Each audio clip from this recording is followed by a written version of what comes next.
Hi guys, nandito na naman po tayo sa ating inaabang teleserye, ang Nikaiya. Siyempre, dahil nakita mismo ni Hope itong si Ralph na hinalikan ng anak ni Kara kung kahit nasaktan ito at napansin ni Dayan na malungkot itong si Hope nang pumunta ito doon sa kadayan. At ayan, pumunta ni Hope sa kanya yung lahat yan. At ito naman si Zack kung saan nasalubong niya yung kanyang anak. At ayun na nga, hindi na tuloy na makita yung nakaupong si Hope na talagang kamukha ni Bianca. At ito naman si Hope talagang umiiwas na dito sa kay Ralph dahil ayaw niyang mapahamak dahil sa pagkikipagkaibigan na dito kay Ralph kung kaya't binawal siya nitong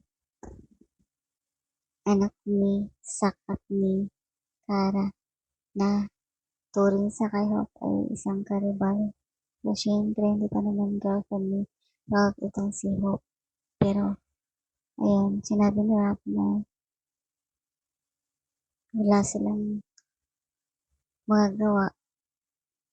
Kasi syempre, gusto ni Ralph itong si Hope. At nagipagkalas na ito doon sa anak nila Zack. Kung kaya, galit na galit ito habang kumakain sila ng kanyang mami.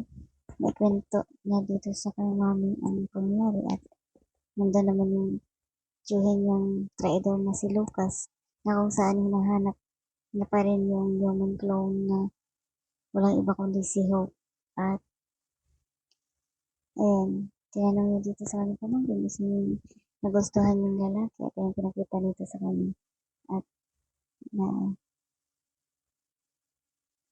tungtuwa naman ito at bigla may tumawag sa kanya walang iba kundi yung babaeng bigay sa kanya ng pera para lang matuloy yung kanyang paggawa ng human cloning. Pero syempre, kailangan niya ng proof.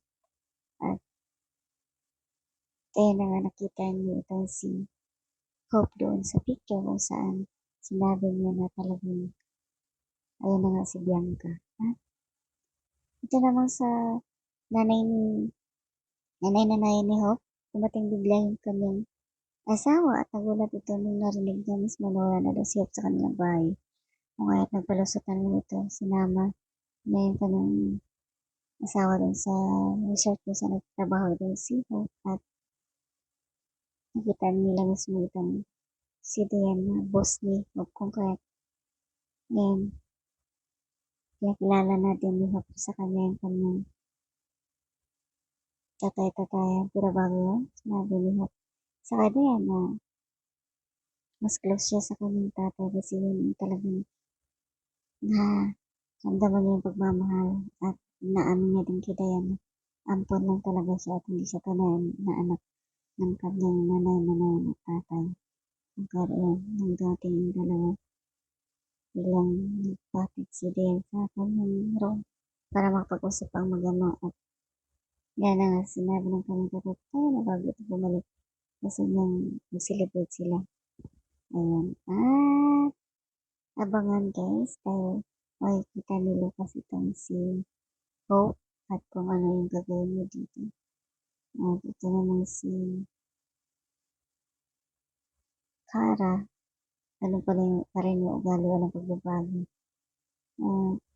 Thank you so much for watching this. Please don't forget to like, subscribe, and press the bell button for you to notify on my next video. Thank you and bye!